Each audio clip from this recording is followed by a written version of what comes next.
recording. Let's see. Great.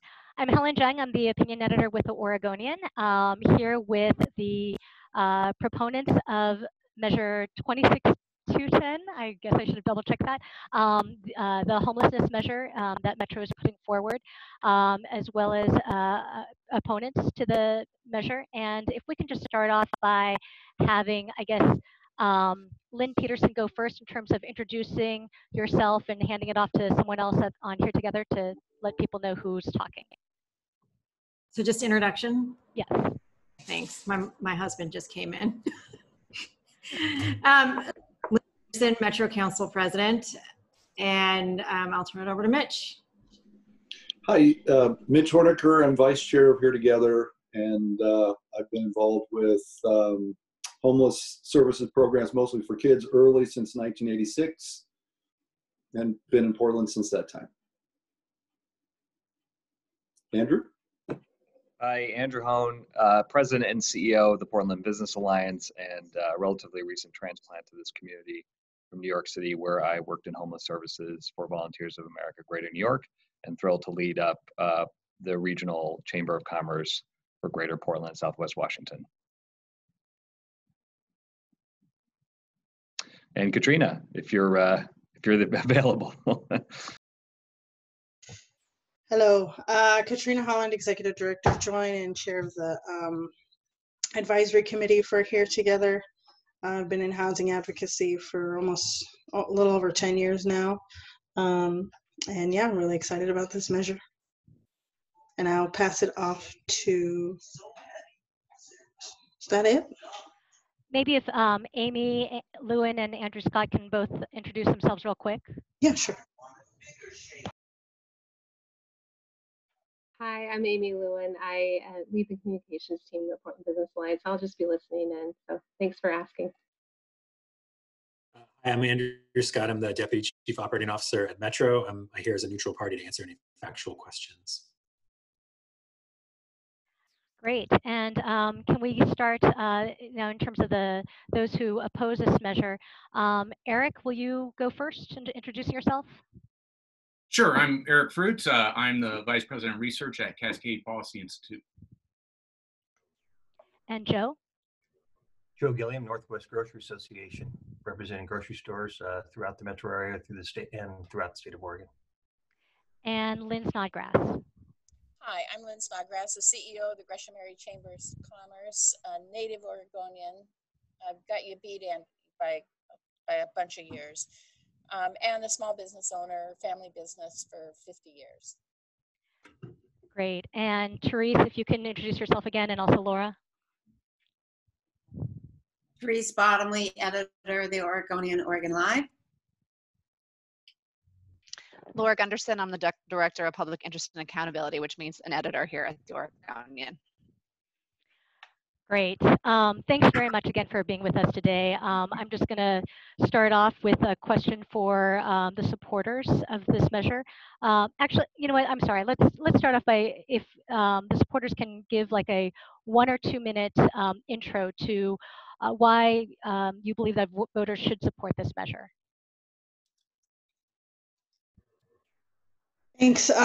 So again, this is Katrina, Executive Director of Join.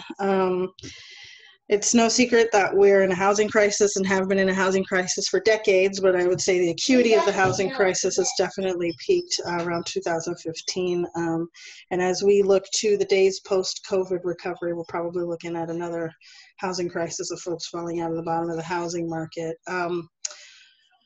This measure is really important for us to support, not only because the housing crisis that we're facing is much bigger than the resources that we currently have available, but also because it's just the right thing to do. You know, as somebody who's been in housing advocacy for many years, and before that definitely did some anti-poverty work, the ability to afford a house and the ability to take care of oneself and their family with their basic needs and necessities is not a luxury afforded to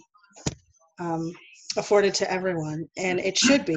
Because if we have the basics of what we need, Maslow's hierarchy of needs, shelter, food, etc., we're more than likely going to be able to succeed on many other fronts that we're addressing, particularly in our social lives and how we get involved in economic activity. And so I think, it's both a moral imperative, a human necessity, need that we have to ensure that we're able to address this crisis at scale, as opposed to trying to benefit as many people as we possibly can with the limited resources that we have. And this measure really does give us an opportunity to do that in a different way. And so we're excited about that. And then I think, obviously with COVID-19, this is a huge issue. If we didn't have as many resources as we have now, and we have the inability to meet the need now, and we have a bunch of people who are going to fall out of the housing market in the future, with less resources for our governments, let's just think about what that picture is. So yeah, really excited about Measure 26210, and it's what we need right now more than ever, actually, I'd say. Great, thank you very much. And I'm not sure if Eric or Joe or Lynn, which one of you wants to address this issue about, I guess, why you're opposing it?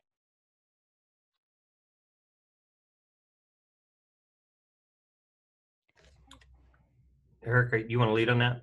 Oh, sure. I can lead on that. I think, obviously with the coronavirus and COVID-19, our economy is in crisis, and you have a lot of businesses that are closing. You have a lot of families that are facing layoffs. Some of those businesses that are closed may be closed forever.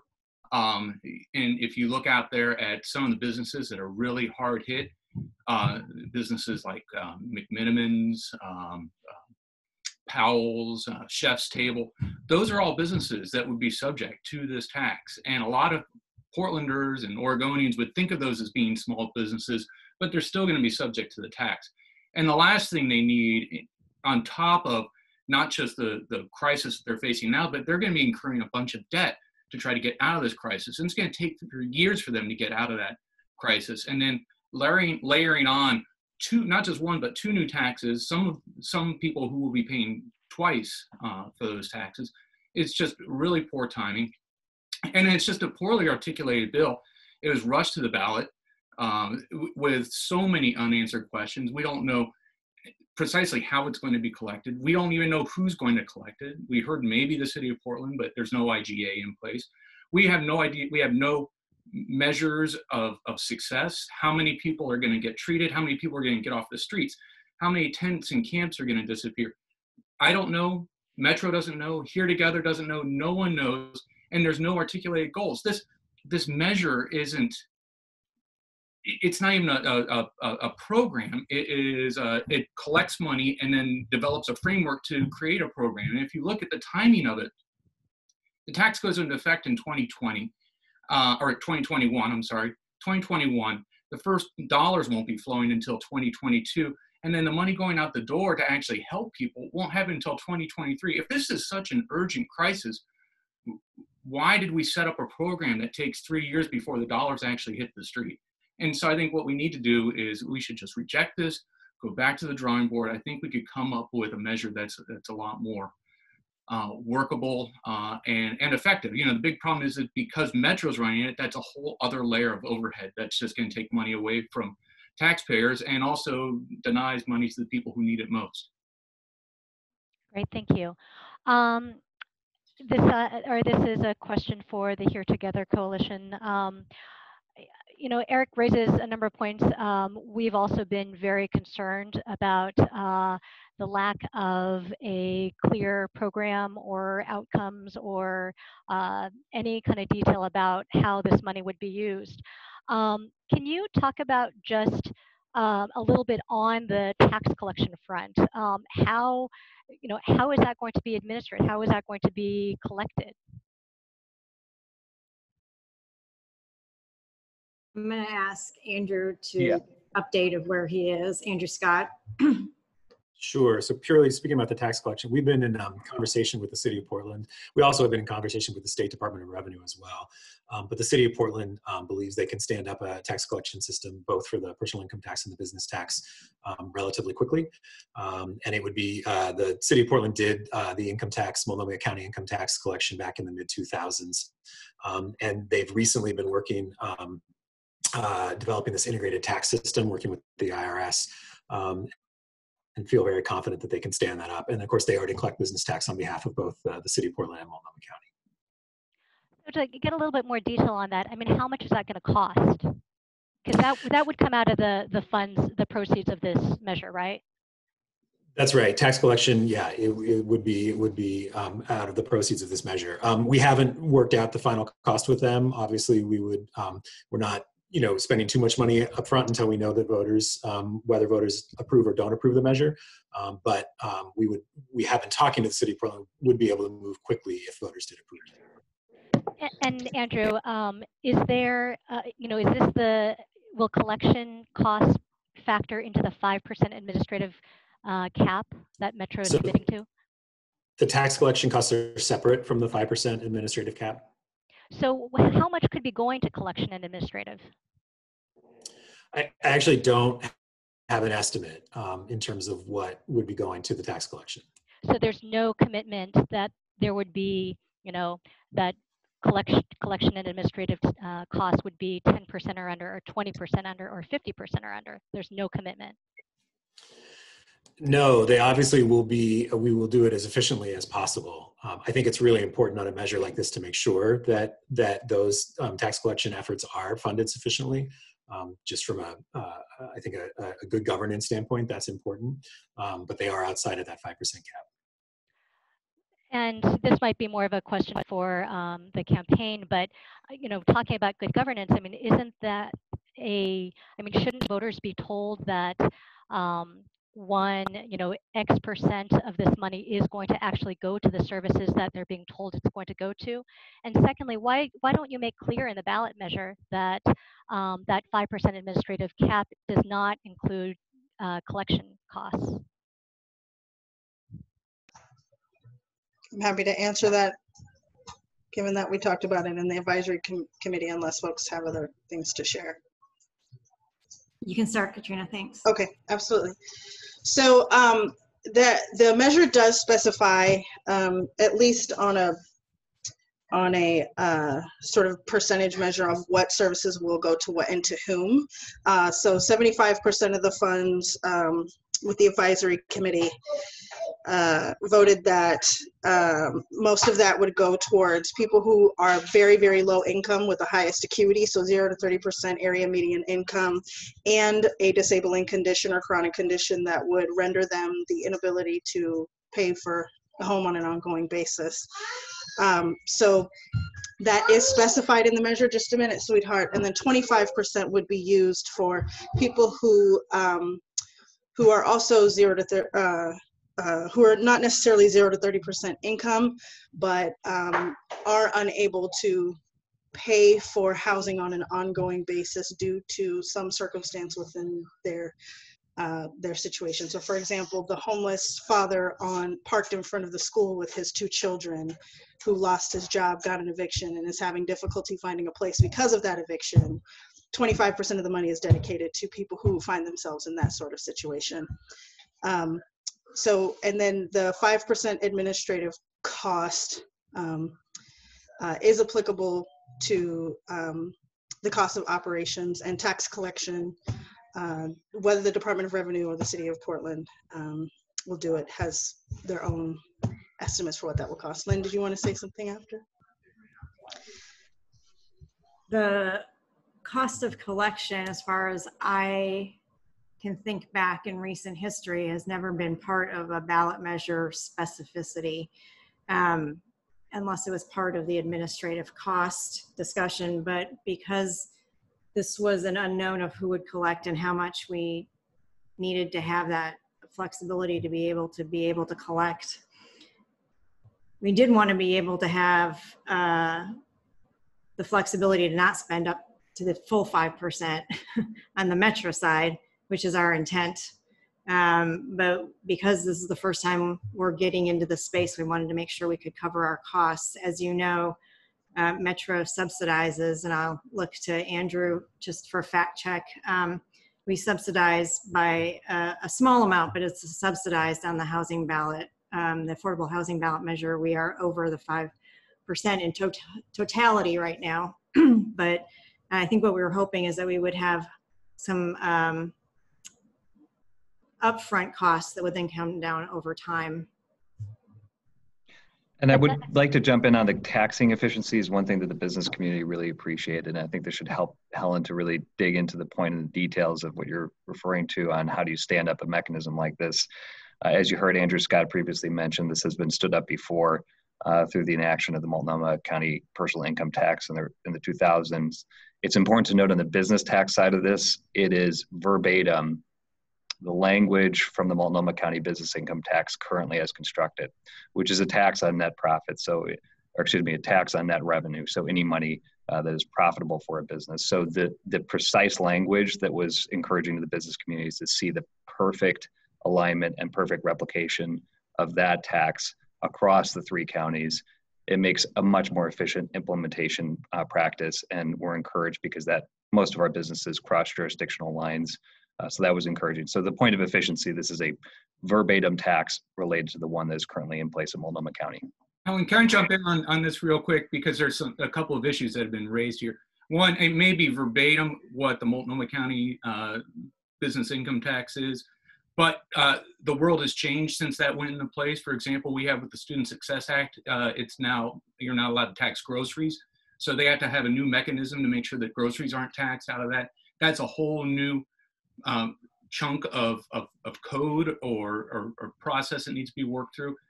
But the other thing that was raised earlier too is, yes, you've got the 5% cap on Metro's expenditures, but remember, once it leaves Metro, it goes to counties. Counties have overhead, right? Then they also are capped. Sorry, they are not capped. Find me, where does it say in the measure that they are capped? It does not. The nonprofit providers also have overhead. And so when you have it passing through all of those, you know, you're looking at pretty close to 40% of the money is going to get sucked off in overhead. The other thing too is when you talk about, when Katrina was talking about determining how that money is going to get spent, notice that this is some advocacy group that's not part of Metro, not part of the counties, not subject to public meeting laws, not subject to public records requests. You have this group that is accountable only to themselves, that is determining policy for the Metro region. And I think that is a real abdication of Metro's power, and I think it's a real blow to transparency in the region for something that's so expensive. And, you know, I'd like to get back to just kind of the question about what percentage of these proceeds are you guaranteeing will go to services? And I haven't heard a clear answer from Here Together in terms of, you know, considering all the administrative and collection costs that will be coming out of it right from the top, what percentage, like if you were telling voters 50 cents of every dollar is going to make it to homeless services, 75 cents of every dollar, what can you tell voters? So I think the answer is pretty straightforward. There is a maximum, so no less than 90 cents out of every dollar, or 90% less collection. So, but we don't know what collection is, which it could be, you know, another 7 percentage points. I don't know. I mean, I think the city of Portland has had, they may have administered the Multnomah County tax many years ago efficiently, but it wasn't as complex as what we're looking at now. Clearly with the arts tax, we've found that that hasn't been able to stick to its promised 5% administrative plus collection commitment. So, I mean, I think it's a fair question. Are we talking about, like, you know, 80 cents of every dollar will make it to homeless services? You know, that's. So, Amy or Helen, can I answer that question? Sure. Okay. So, I'm a business person. I don't understand the specifics of tax collection. I know enough to say that there is absolutely no factual basis to be able to assert that 25 to 40% of anything is going to go to overhead. So let me just say this. We know exactly how much overhead Metro can spend, and we know how much overhead the counties can spend. And Eric asked for a citation to that. If you look at 5083, which is the framework that Metro adopted, and the two pairs of statutory programs that they adopted, there is a 5% cap for the counties in there. So the question is, how much is the tax collection going to cost? And I don't know the answer to that. I do know, as a business person, the fact that there are two entities that are able to collect and that we will get quote unquote bids from, in the sense that, as I sat down with the mayor of Portland and told him when he first told me that they could collect the tax, is I'm sure Metro will be engaging the entity, the state or the city, that can provide the most efficient and quickest service on the tax collection. So you know, your question about how much is it going to cost to collect, I'm not sure that could ever be answered by anybody for any tax. I mean, have you ever asked that question on other measures? When there are existing ways of collecting taxes, for instance, property taxes, it's very clear that there's a mechanism with which governments can easily receive those funds. This is, again, we're talking about an entirely new structure. I think it's a fair question for voters to be, you know, or a fair question for you to be asked, okay, you know, you want $2.5 billion over 10 years, you know, what kind of commitment can you make to voters about how much of that will make it to homeless services? So anyhow, I appreciate it. I appreciate it's not clear. I have a follow-up question for the Oregonian. With the lack of that detail, would that cause the Oregonian to not support it or to write against it? Just curious. We're having this meeting so that we can ask all the questions that we have and have a discussion amongst ourselves about where we fall on it. We totally recognize and agree that homelessness services is one of the top priorities, if not the top priority. We also recognize that the landscape has changed dramatically. And actually, that is another question that I have, and I'm not sure if this is really for Andrew, Scott, or someone else, but you know, do you have any indications of how the pandemic and the economic crisis will affect what you're actually able, you know, what revenue would be from this measure? I'll just say, from an economic forecasting perspective, we have not run new numbers. I think it's true, these types of taxes always cycle with the economy. COVID-19 is obviously a huge blow. It will have an impact, but we haven't done those estimates to know what that change would be. And could I just, I think it's really important to not, your question is a really good one. Clearly, there will be less taxes that will be collected in the forthcoming years. There's no question that the economy will hit a downturn. This is a 10-year horizon with a hard sunset at the end of it for voters to reapprove.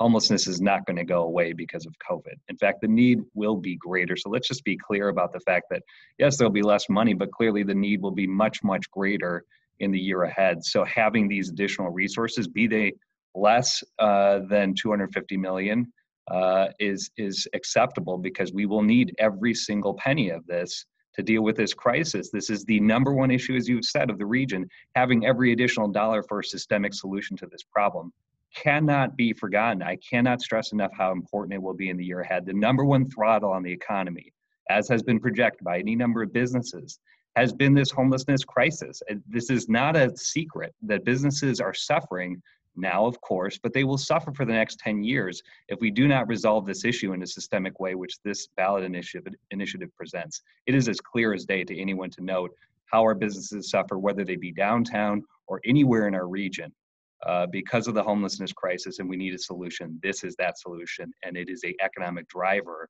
and a relief to businesses who have seen the impacts day to day in their operations. So no, clearly there will be less money. Clearly every single penny of it will be needed going forward. And that raises another question, which I'd like to direct to Katrina. If it is significantly less money, how is it wise to move forward with a mechanism that doesn't provide the resources you need? You know, we saw already the change in the tax that Metro is proposing, because it wasn't going to deliver what you said the need is. And so knowing that, I mean, is there any wisdom to waiting until November when there might be a little bit more clarity to structure a tax that is going to get what you need? That's a really good question, and I think the answer is it would not be wise, especially in the age of post-COVID-19 recovery.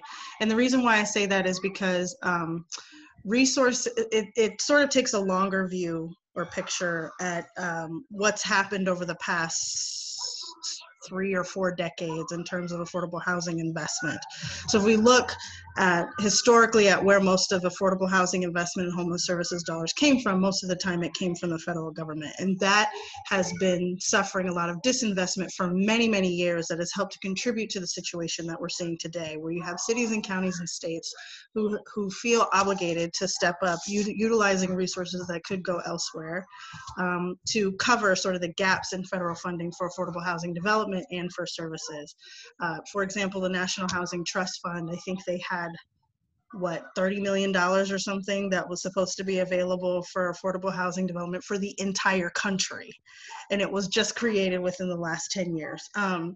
So I think having as many resources as we can get our hands on, especially in post-COVID-19 recovery, is going to be critically important.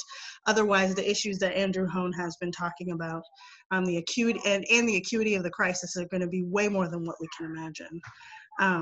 And to be quite honest, that's the system that we've been living in for many, many years. And so I think the risk of waiting and letting some of our neighbors suffer on the streets or suffer falling out of the housing market is just inhumane, number one. And number two, in terms of sort of the risk-benefit analysis for public tolerance of people who are dealing with homelessness, either in their neighborhoods or among businesses, I don't think we'll be able to. I think that voters will be in a different place. I think that people will be interested in addressing the issue, but I don't think the humaneness and sort of the togetherness that we're seeing of our community and folks believing in this cause will be as prevalent. Not a penny of this is going to make it to nonprofits this year. And if I understand correctly, collection won't even begin until perhaps spring of next year. And I'm unclear about when those dollars would actually start flowing to counties and nonprofits. So having it go to the ballot in May versus November won't make any difference in terms of dollars to nonprofit service providers. Actually, it really makes a huge difference.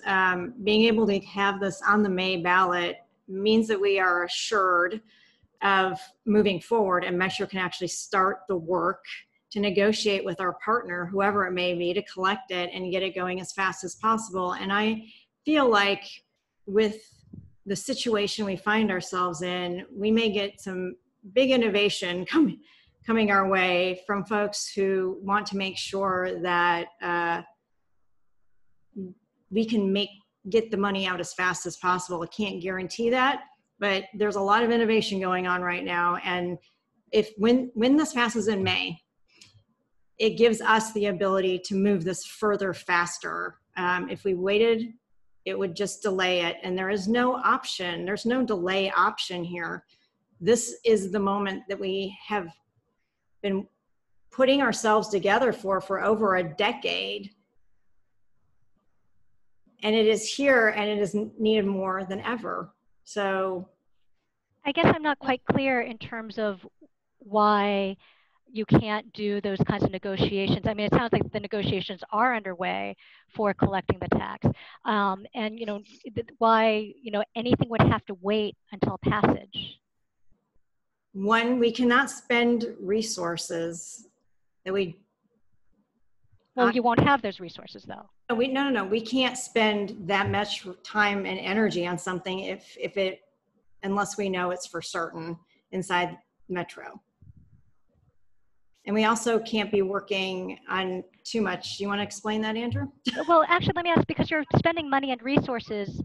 We just laid off on the transportation measure. That hasn't gone to the ballot yet. Right, it hasn't passed, but you're spending resources and time on that. Yes, but we just laid off 40% of our workforce. Many of those folks were one paycheck away.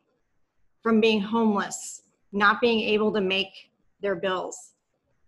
Now more than ever, those 700 people are going to need to have access to this as soon as possible. So we will work as hard as we can once this passes in May. We can have initial conversations, but we can't spend the money to have it on something that we don't know is certain. We're not going to finalize those negotiations until then.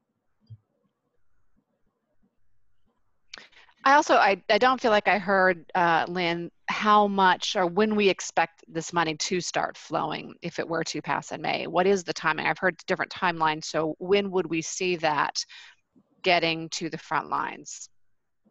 Andrew, do you have any estimates? So we would expect the tax will apply to 2021. We would expect to have the goal would be to have a system set up where payroll tax deductions and quarterly payments could start being made as early as spring of 2021. So from a purely technical standpoint, having a longer lead time to allow that to be in place will be helpful from an implementation standpoint. Money would start flowing then in 2021 in those payroll deductions and quarterly increments, with the first full payments, of course, due April of 2022. But government, we can also borrow against those anticipated revenues. And so I can't speak to exactly when money would start flowing out the door. We'd be negotiating with our partners, but I can say that having a little more lead time makes me feel a little bit more confident in getting that set up by early 2021. So Andrew raised another question in his answer. He mentioned something about having payroll deductions. And one of the problems that you had with the Multnomah County income tax was, first of all, in their negotiations with the state of Oregon said, we don't have the apparatus, we can't do this. They ended up talking to the city of Portland into doing it. One of the problems that they had with the city of Portland was the city of Portland said they had no way to actually set up payroll deductions. And so I don't know if you've talked to the city of Portland and something has changed over there where now they have the ability to do payroll deductions. Have you gotten assurances that that's the way that it's going to be handled? Because I'm not confident that that is. So the conversations we're having with the city are about doing payroll deductions. Yes. So yes, they believe they would be able to do that. And you'd have to ask the city for a little bit more detail, but I know they've invested pretty heavily in this integrated tax system, which coordinates with the federal IRS and gives them access to a lot of data that I know they didn't have in the mid-2000s. Helen, that's, I think, illustrates one of the major problems with not having this set up before you pass the measure, is they haven't even contemplated what would happen if COVID-19 flares again next year or the year after. Now would be a perfect time to understand people would be paying on a quarterly basis. That pandemic can happen. And what's the mechanism then for refunding their tax refunds when they don't make a profit and money you collected in the first 3 quarters and the 4th quarter you hit by a pandemic? You don't have the infrastructure in place. The city of Portland doesn't have the infrastructure in place to even contemplate those types of things that may happen. You may have to refund money because this is a tax on profits and people may make a profit the first quarter and go out of business in the last quarter, and you're gonna have to refund their money. You're trying to build this plane while you're flying, and this is the wrong way to do it. You've got this backwards. You guys need to sit down with the community that's gonna pay for it. The argument isn't whether homelessness is an issue. Have you heard that in any part of the discussion? The argument is this thing is a botched measure. You haven't put together right. There's too many details. And it's not like you're asking for $100,000. You're asking for $2.5 billion. You mess this up, you got to come back to the table. And the right thing for Metro to do is say, look, we just didn't get it right. We're going to stand down and get this right and get the community together. You only have one of 24 chambers in the whole area that are on board your measure. It's doing business. And you have business groups who are opposing it because it's just ill planned. Thanks, Joe. I really appreciate those comments. I do want to say, as somebody who was part of the part of trying to put together Here Together Coalition, outreach to many of those chambers was done, and people chose not to come to the table. That door was always open, and we continued to reach out, and folks just decided not to come. We applaud Portland Business Alliance for stepping up and choosing to do that, as well as individual members of the business community coming to have those conversations and develop that plan. I just want to point out that as a service provider, when we receive dollars from the state, from the county, from the federal government. It is very, very rare that we have a set of metrics that need to be met for any sort of money that goes out the door. What you typically find is that you have processes for how to make those determinations, tools that need to be developed to be able to do it, like a coordinated access system. And you have oversight mechanisms for how those can be checked on a regular basis. So for example, with the Home for Everyone in Multnomah County, the city of Gresham, city of Portland, there's a body of people that have to approve any application that goes out of the door. There's a body of people that have to approve any of the outcomes that come out that come out of service provision. And we may establish some sort of big general goals for what we'd like to achieve in terms of how many, not necessarily how many people we'd like to get off the streets, but the populations that we intend to serve for like equity metrics. But it's very, very rare that a public entity specifies a specific number of people or impact that they have to see in order for those dollars to be quantified, in order for those dollars to be qualified, or for organizations to do that.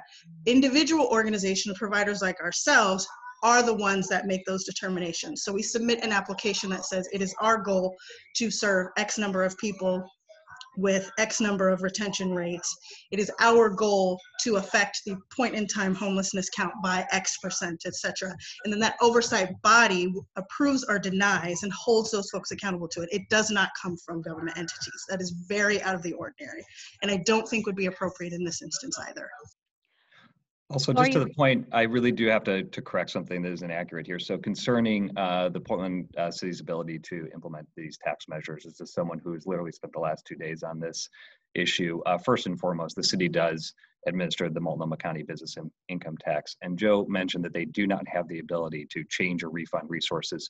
Right now, if you actually go on the Revenue Bureau's webpage, we've just negotiated a complete ability for businesses who do pay estimated quarterly taxes to basically provide a zero estimate, as well as have no penalties, no fees, and no interest assessed, as long as good faith recommendations are made related to COVID-19 impacts on business. So I can say categorically, as of yesterday afternoon, they have the ability to adjust businesses' income taxes as it relates to this measure going forward. They'll have that same flexibility. In fact, I would say, as you know, Joe, it's much different than the state of Oregon, which isn't as flexible. Here in Portland, we have that flexibility, and I would like to say that that's actually an attractive feature to businesses in this region to be able to have that ability to flex. So I'll circulate this in the chat feature as well, just so you can see the updated information there. Great. I do have a question, and can anyone tell me with any degree of specificity how many people will be served? How many people will be helped, and in what way? What is this measure promising voters in terms of numbers? So I'd like to, I'll step in and take a first swing at that. Helen, I think the first thing you need to think about is this is not a program strategy. This is systems change, right? So the premise of your question suggests that we're going to fund one program, Join, Central City Concern, what have you. They're going to tell us how they're going to deliver services, and we're going to track the people that go in their door and come out. That is not what this is about. This is a system change strategy. That's why we picked the number we did. And the system change is very complex, right? So if I'm chronically homeless and on the street right now, and you start in the process, your first stop might be Unity Center. Your next stop might be some sort of rehab facility. Your next stop might be some high acuity transitional housing. And eventually you end up in hopefully unsubsidized market rate housing with a job. Each one of those steps are in our community typically provided by different organizations. So this is a systems change strategy. The strategy has to be able to influence each one of those steps and makes those more efficient than they are today. And to do that, we are driving strategy at a higher level. And so if you look at 5083 and 5085, the two statutes that were passed by Metro, there is a great amount of detail that says what type of services are can be provided and who the priority populations are as we get started, which is chronic homelessness. So the money has to be spent on those folks in the way that those two statutes say it's going to be spent. Are we going to track it? Yes. We have committed to tracking the annual point in time count, which we do not find to be the end all be all, but it is one of the ways we're going to track. There is annual reporting required. So all of these things go towards a system change strategy and not a program strategy. So that's why I just want to push back about exactly how many people are going to be touched and what is the outcome of those people. Different counties, different people are going to be touched in different ways. And the focus on chronic homelessness, we know how many people there are, that will be tracked in detail annually and reported transparently. And those requirements are specifically laid out in 5083 and 5085. Yeah, if I can add a little bit of flavor or sprinkle on that, if you don't mind, Mitch. From a program's perspective, many of the funding mechanisms that we currently see through Multnomah County, through the federal government, from the city of Portland and their contracting series, most of those decisions are not determined by the funder. They are agreed upon and negotiated with specific program providers or service providers. And depending on the type of service or suite of services that service providers give in their programming or partnerships that they have in the system determines their capacity to be able to serve folks. It's dependent upon staff. It's dependent upon need. It's dependent upon X number of dollars that X number of dollars that are available in the contract time. So those individual conversations are at such a micro level that it would be extremely inefficient to ask Metro or the oversight body to analyze or set a specific goal. On top of that, service provision varies by service provider. So for somebody who does permanent supportive housing or mobile permanent supportive housing scattered site, the cost to serve people would be very different than somebody who actually provides permanent supportive housing services on site. And so that, again, that level of micro detail is not something that the measure that any government funding has the ability to dictate at this point. It is really a discussion between the service provider and the contract manager that then gets funneled up to oversight bodies to talk about overall impact from the systems perspective that Mitch was describing. So let me actually open this up to other members of the board, because I know that transparency was something also that we wanted to ask about. I don't know if one of the other board members want to kind of lead that.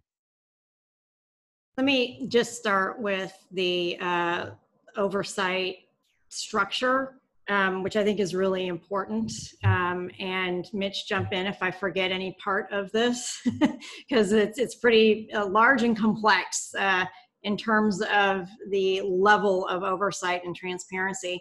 So Metro will do what we've done before countless times, but you're familiar with the Affordable Housing Bond Measure Oversight Committee, and that oversees how the money goes out to those 7 jurisdictions that do affordable housing construction, maintenance, operation. And so that will be the top level of oversight is a Metro Oversight Committee. And that will be not only folks that understand the system, but thought leaders from around the region that will be able to provide input and business thought leaders as well. That oversees the county plans that get developed, just like the Affordable Housing Bond Measure. Each county and each city that does affordable housing created their own plan. So there's no difference between the two at this point at all, except that each county, in this case, also has an oversight committee to make sure that the county is actually doing what their plan asked and called for. There are also audits called for at the county level, at the Metro level, from the Oversight Committee, as well as an outside third-party audit. So not only are you getting at the efficiency of how the money is being spent, but you're looking at how each one of those counties creates and stays with their plan. Yeah, and Helen, if I could just tag team, I think the key section that I would point you to is Section 6 of 5083. And what it says is each county must start by doing a review of their current homeless services for chronically homeless and a gap analysis. Then they've got to provide a description of the service investments they're going to make with specificity for the anticipated outcomes. Then they have to provide a tracking and reporting plan. Then they have to prove that 75% of the expenditures are going to go towards chronic homeless services and 25% towards long-term at-risk homelessness. And then they have to produce an annual report that ties to that work and transparently and publicly says how they did. So that's the type of specificity that is given, I'll speak for myself, and I think generally the business community, the confidence that the money is going to reach the folks that the coalition itself and the broader community has said we want to prioritize. So let me ask, in terms of the Oversight Committee, I mean, it sounds like it's kind of like an implementation committee. They're the ones who are going to say, yes, this meets the objectives of this measure. Is there a separate committee that's actually going to be in real time kind of looking to see if that implementation is actually matching up, or with whether the actual implementation is matching up with the intended implementation? I would say yes, both at the county level and at the regional level. That's the way the affordable housing bond measure worked. It was a negotiation, not between just the staff at Metro and the jurisdictions who do affordable housing construction. It wasn't just that. It was now, as we start to move into the construction phase, it's the oversight. So yeah, I can also add a little bit of degree specificity on that. So one of the things that was really key that we debated as an advisory committee, at least for the jurisdictions, is that the procurement process was similar in nature. They could use existing procurement processes to make sure that they were spending the money efficiently, it was going where it needed to go, and it followed specific process. It is not uncommon for entities like Multnomah County, the City of Portland, whoever is doing a contract with individual providers, to ask for reporting on an ongoing basis. Depending on the entity, they could ask for something once every 6 months. Particularly with I know with Multnomah County, it's quarterly. So there are mechanisms in existing procurement processes for some of those counties that do real-time tracking. And if it, speaking from experience here, if you are not on track, they will let you know. And if you are on track, they will let you know. Yeah, and just real quickly, I'm on the Metro Housing Bond Oversight Committee, and assuming that we're going to be somewhat similar to how the county committees work. We've actually been working with Metro staff and driving what kind of monthly reporting and a matrix to be able to demonstrate to our group that we are on track in each of the 7 jurisdictions that are receiving Metro Housing Bond money and what that looks like. So I would expect that same kind of process would occur at each of the local oversight boards who will work with the county staff who are implementing this stuff to come up with the reports that they feel comfortable with that keeps them constantly informed. I guess my question to follow up on that, though, is what is Metro willing to say today to assure voters that this information will be easy to find? I mean, I hear you saying it will be in oversight committees. I hear you saying it'll be in different counties. And being a reporter with actually, you know, in my past life with expertise in finding documents, it's not always easy to find this information across various jurisdictions. So what can you promise to voters today in terms of where this information along the way will be easy to find, whether it's on the Metro webpage that shows the outcomes as they're being met, how the money's being spent, because it's an awful lot we're asking folks to pay for. No, you are correct. It'll be on the Metro website. There'll be annual reports, I believe, coming from the Oversight Committee to the Metro Council. Metro Council receives, just like we do with all of our other oversight committees, receive direct input during public meetings on how things are going. So all of those different ways will be different check-in points, but a dashboard sort of conversation on the website is something definitely that we are capable of and can do, so that it's easy to understand.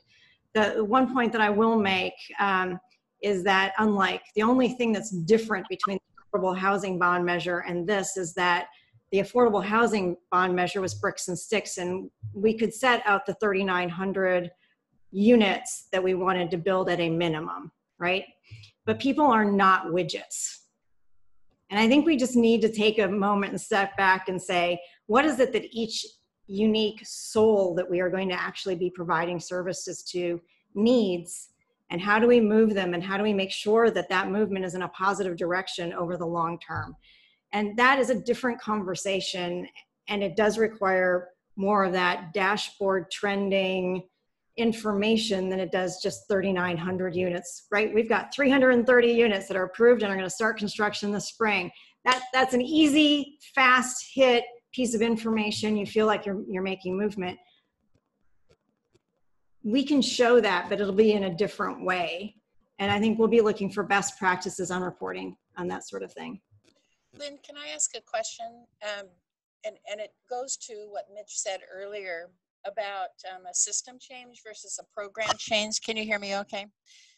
Yes.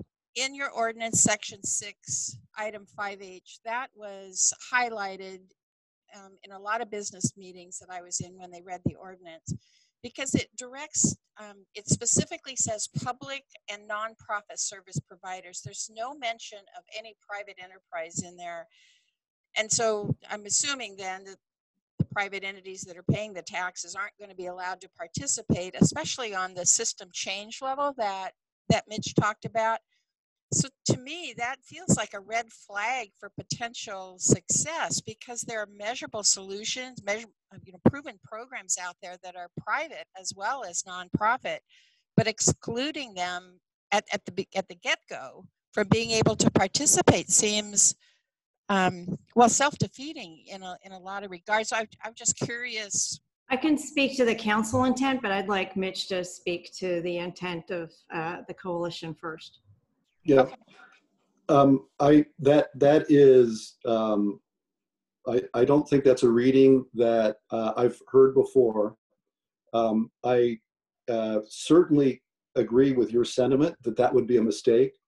To my knowledge, and the way this is organized, is the counties who would be spending this money or have control over hiring who would be doing the work will be issuing essentially RFP type proposals, and will take the lowest cost, best provider for the service they are contracting for. And I would hope that no superficial restrictions like profit or nonprofit status or any other issue would restrict a county from engaging the best provider or provider of the service. So I would expect that we would have a broad representation, and that everybody with a good idea in the community should be given an opportunity to be heard and contracted with. Thank you for the clarification, Mitch. But in section 6, item 5H, that's where I picked it up. It's the public and nonprofit, and only than 2 steps down.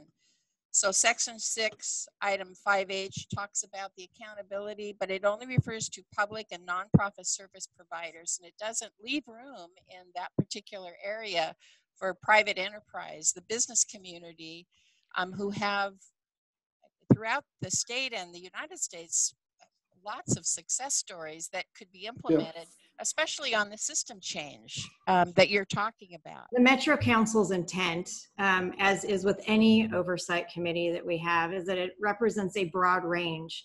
What that ordinance says is basically that these are the types of folks that have to be on. and everything else will be up to the Metro Council. When we set it up, it will be a broad, diverse group of people who will probably have different perspectives on the same issue, pushing us to do better on all of these accounts. That's how we set up these oversight committees. They are not rubber stamp. They are hardworking people who are looking for the efficiency and outcomes as they are spelled out in the plans that are developed by the experts and in conjunction with experts. So Lynn, I would make the commitment that Metro Council would not make it just providers. It will be thought leaders of the community. I can guarantee that. I'd like to follow up a little bit more on transparency. And will Metro, commit to having itself or the local jurisdictions it's working with post contracts to the website so that people can see for themselves what exactly this money is paying for? All contracts are part of open records requests. Right, and I'm asking if you can put it in a central place. For instance, I recently looked for agreements for Metro's funding of projects under the Affordable Housing Bond. I couldn't find a central place. I requested them and I got them. But in terms of making it easy and transparent, why not have a central page where people can go and look at all of this stuff, especially when none of this has been determined? I'm going to look into how to make it easier to access. Thank you. Do you have any objection to putting contracts up? I don't know yet because I really need to check with an attorney. So I don't want to make a commitment without checking with an attorney about what I feel like I'm not on solid ground making a commitment, especially when I am a representative of the council. But making it easier to access, yes. Let's see. Will there be a transportation measure on the November ballot, do you think? What I would say is right now we are looking to defer any kind of decision until August timeframe. And so it'll be based on what the community wants, desires, and sees as necessary. But what I can tell you, just like this measure, that measure is going to be able to create 37 to 57,000 jobs over a 10-year period. So at a time when we need jobs. Is there any measure, or is there any reason that if this measure fails in May, that you can't bring it back in November? I think that is a conversation we're all going to have, but it will pass. Helen, the other thing too is that if this measure passes, two of the revenue mechanisms that were originally earmarked for T2020 are now off the table. This was a conversation I think was held about a week or so. I think it was in a Metro work session or something like that, where it was pointed out that both the income tax, the business income tax, and the personal income tax were originally kind of targeted for T2020. And there's some concern now at Metro that if it gets used for this measure 26210, that now Metro will have to find some new way to raise money for the transportation package, because this has essentially exhausted those two sources. And so I'm kind of curious to see how that's going to turn out. I need to clarify that statement.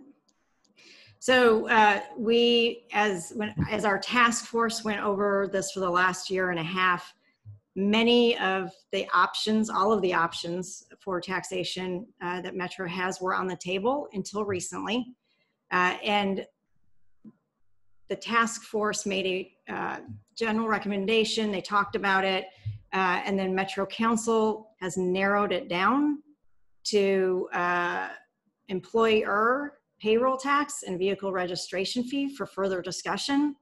There was never anything earmarked. Everything was on the table for discussion, but nothing was earmarked. And I think that that is important for this conversation, because that was not what the task force was talking about. It's not what the council was talking about in terms of earmarked for use. Do any of the other board members have any questions? I I had one question for the opponents, and maybe Joe, this would be you, but obviously this pandemic has been devastating for a lot of businesses in Oregon, but there are some that have actually been doing better during this time. Grocers are among those. And I'm just curious, why shouldn't government look to them at this point to provide